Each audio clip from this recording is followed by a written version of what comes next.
Hey guys, hoping you're having an awesome Wednesday. This week for phonics, we have been talking about our silent E, and our silent E can be kind of sneaky sometimes. And when it's put at the end of a word, it can make the word kind of change how we read it and what sound it makes.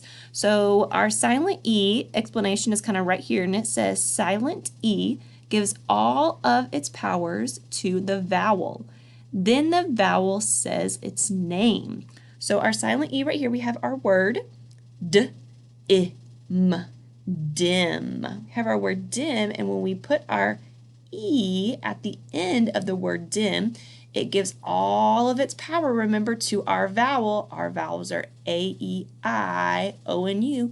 So instead of I saying I, it's going to now say its name, I'm. And because our letter E gives all of its powers away, our letter E does not make a sound anymore. So our word d-im turns into the word d-I'm, dime. Have our word t-ap.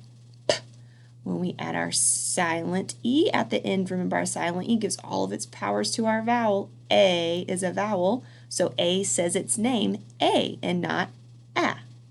T-a. Remember, our silent E is then silent when it gives all of its powers away. One more time. T-a-p, tape. Very good. Our last example for our silent E is our word t-a-b, tub.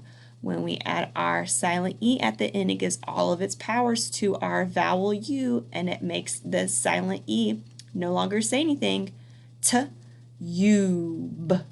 tube, tube. Very good, my friends. So when you're finishing up our silent E activity, make sure that you remember our silent E gives the vowel all of its powers, and then the vowel says its name, and then our E is silent.